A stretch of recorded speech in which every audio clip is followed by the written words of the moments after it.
Salam damai sejahtera di dalam kasih Tuhan Yesus Kristus. Selamat pagi jemaat Tuhan. Sebelum kita merenungkan firman Tuhan, saya mengajak kita untuk berdoa. Mari kita berdoa. Bapa yang Maha Kasih, pujian, syukur, dan hormat kami naikkan kehadirat-Mu yang kudus. Kami bersyukur karena Engkau selalu bersama kami dalam segala waktu dan keadaan hidup kami dengan tiada terbatas.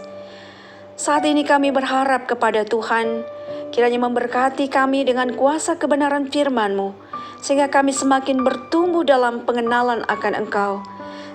Sehingga tiap hati kami senantiasa terisi oleh kasih Tuhan. Bimbinglah kami dengan kuasa Roh Kudus-Mu. Dalam nama Tuhan Yesus Kristus kami berdoa. Amin. Nas Alkitab yang dijadikan dasar renungan untuk kita hari ini, Sabtu 11 September 2021, dari Injil Matius pasal 21 ayat 23 hingga ayat yang ke-32. Saya akan membacakannya untuk kita, demikian bunyi firman Tuhan. Berikut pertama, pertanyaan mengenai kuasa Yesus. Lalu Yesus masuk ke bait Allah, dan ketika ia mengajar di situ, datanglah imam-imam kepala serta tua-tua bangsa Yahudi kepadanya dan bertanya, "Dengan kuasa manakah engkau melakukan hal-hal itu? Dan siapakah yang memberikan kuasa itu kepadamu?" Jawab Yesus kepada mereka, "Aku juga akan mengajukan satu pertanyaan kepadamu, dan jikalau kamu memberi jawabnya kepadaku, aku akan mengatakan juga kepadamu dengan kuasa manakah aku melakukan hal-hal itu. Dari manakah baptisan Yohanes? Dari sorga atau dari manusia?" Mereka memperbincangkannya di antara mereka dan berkata, "Jikalau kita katakan dari sorga, ia akan berkata kepada kita, 'Kalau begitu, mengapakah kamu tidak percaya kepadanya?' Tetapi jikalau kita katakan dari manusia, kita takut kepada orang banyak, sebab semua orang menganggap Yohanes ini nabi." Lalu mereka menjawab Yesus, "Kami tidak tahu." Dan Yesus pun berkata kepada mereka, "Jika demikian, aku juga tidak mengatakan kepadamu dengan kuasa manakah aku melakukan hal-hal itu." Perikop kedua, perumpamaan tentang dua orang anak. "Tetapi apakah pendapatmu tentang ini? Seorang mempunyai dua anak laki-laki. Ia pergi kepada anak yang sulung dan berkata, 'Anakku, pergi dan bekerjalah hari ini dalam kebun anggur.' Jawab anak itu, 'Baik, Bapa,' tetapi ia tidak pergi. Lalu orang itu pergi kepada anak yang kedua dan berkata demikian juga. Dan anak itu menjawab, 'Aku tidak mau.' Tetapi kemudian ia menyesal, lalu pergi juga. Siapakah di antara kedua orang itu yang melakukan kehendak ayahnya?" Jawab mereka, "Yang terakhir." Kata Yesus kepada mereka, "Aku berkata kepadamu, sesungguhnya pemungut-pemungut cukai dan perempuan-perempuan sundal akan mendahului kamu masuk ke dalam kerajaan Allah. Sebab Yohanes datang untuk menunjukkan jalan kebenaran kepadamu, dan kamu tidak percaya kepadanya. Tetapi pemungut-pemungut cukai dan perempuan-perempuan sundal percaya kepadanya. Dan meskipun kamu melihatnya, tetapi kemudian kamu tidak menyesal, dan kamu tidak juga percaya kepadanya." Demikian firman Tuhan, dan kita semua akan belajar dari kebenaran firman Tuhan hari ini. Saya memberi tema renungan hari ini, "Jika menyesal, maka harus bertobat."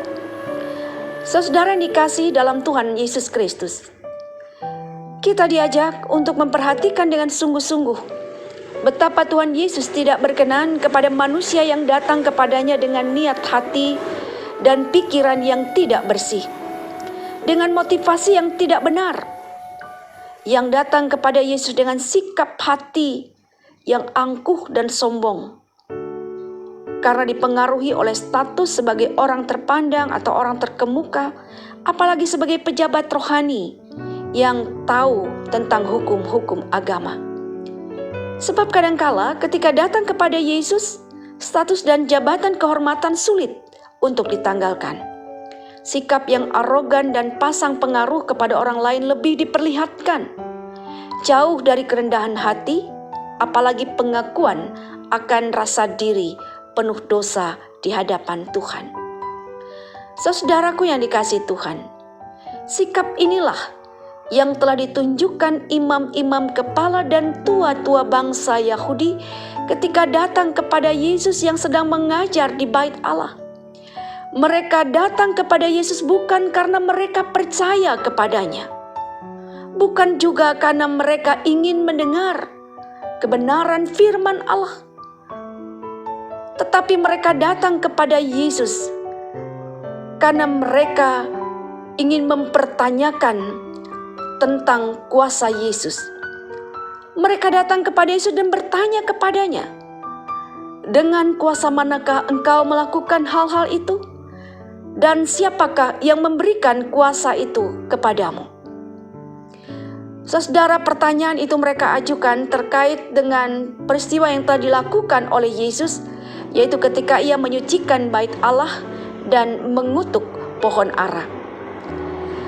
Kita lihat bahwa Yesus tidak langsung memberi jawab kepada mereka, tetapi justru menguji mereka dengan pertanyaan tentang asal baptisan Yohanes, dari sorga atau dari manusia. Para pemuka agama Yahudi ini mengalami dilema untuk jawaban mereka. Kekerasan hati menguasai mereka sehingga mereka lebih memilih bersikap munafik dan tidak jujur. Mereka tidak mau mengakui kebenaran yang telah mereka lihat, yang telah mereka dengar. Kesaksian Yohanes tentang Yesus adalah jalan kebenaran, jalan sorga bagi mereka, namun mereka menolaknya. Sekiranya mereka menerima kesaksian Yohanes Pembaptis tentang Yesus, tentulah mereka juga akan menerima dan percaya kepada Yesus. Namun jawab mereka, "Kami tidak tahu." Dan Yesus pun berkata kepada mereka, "Aku juga tidak mengatakan kepadamu dengan kuasa manakah aku melakukan hal-hal itu." Di ayat yang ke-27, Yesus tidak berkenan memberitahukan jalan surga kepada mereka yang tidak percaya dan menolak Dia. Saudara, imam-imam kepala dan tua-tua bangsa Yahudi adalah seperti anak sulung yang ada dalam perumpamaan tentang dua orang anak. Ketika ayahnya menyuruh untuk bekerja, si sulung menjawab, "Iya, baik Bapa," katanya. Tetapi ia tidak pergi untuk bekerja. Ia menerima perintah tetapi tidak mau melakukan. Ia seperti orang hanya menjadi pendengar firman Allah tetapi bukan pelaku firman itu. Firman Tuhan mengatakan mereka seharusnya menjadi orang-orang yang terdahulu masuk ke dalam kerajaan Allah. Namun kemunafikan, ketidakpercayaan dan ketidakjujuran mereka untuk mengakui Sang Juru Selamat Yesus Kristus telah menjadi penghalang bagi mereka untuk bisa masuk ke dalam kerajaan Allah. Kemudian ketika sang ayah menyuruh anak kedua untuk pergi bekerja, ia menjawab, "Aku tidak mau." Anak kedua itu tidak mau mengerjakan perintah ayahnya. Ia tidak peduli dengan kehendak ayahnya.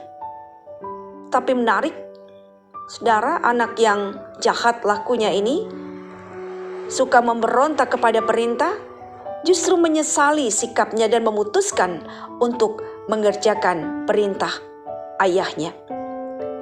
Anak kedua disebut dalam nas sebagai pemungut-pemungut cukai, dan perempuan-perempuan sundal ini menunjuk kepada orang-orang berdosa, orang-orang yang jahat, orang-orang yang bebal, orang-orang yang tersisih, orang-orang yang tidak layak dan tidak bermoral. Tetapi justru mereka lah yang mau menerima kabar baik dari Yohanes Pembaptis tentang Yesus. Lalu kemudian mereka pun menyadari akan siapa dirinya di hadapan Tuhan.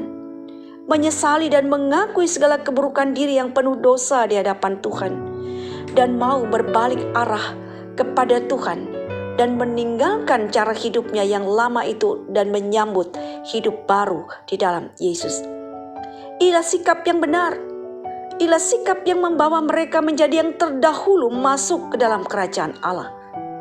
Dan inilah sikap yang dinanti-nantikan Tuhan dari anak-anaknya.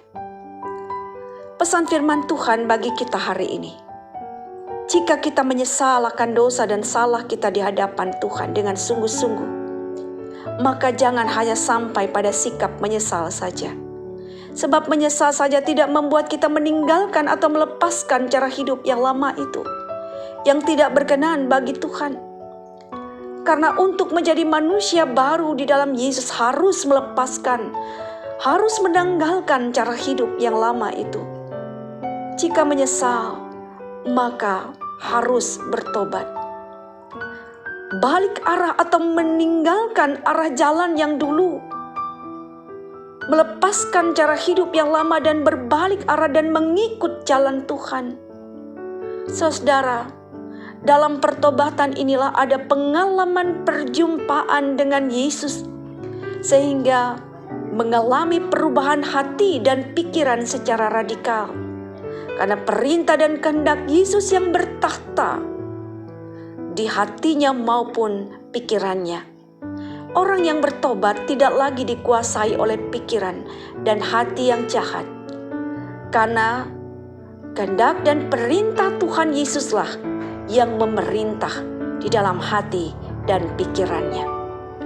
Saudara dikasihi dalam Tuhan, karena itu sungguh berbahagia setiap orang yang datang dengan kerendahan hatinya mencari Tuhan, mengakui dosa dan pelanggaran di hadapan Tuhan, menyesal dan mau berbalik arah kepada Tuhan, dan dengan hati yang tulus mencari kebenaran, meminta tuntunan Tuhan dengan kesungguhan hati, ingin mencari jawab dari setiap pertanyaan yang ingin diketahuinya tentang kuasa dan anugerah kasih karunia Allah bagi hidupnya, yang berharap iman dan percaya di hatinya kepada Tuhan Yesus semakin teguh, semakin kuat, agar ia dipuaskan dan bertumbuh secara rohani oleh kebenaran yang menyelamatkan hidupnya. Yakinlah, Yesus memberi jawaban yang memuaskan kepada saudara dan saya. Amin untuk firman Tuhan. Shalom, Tuhan memberkati.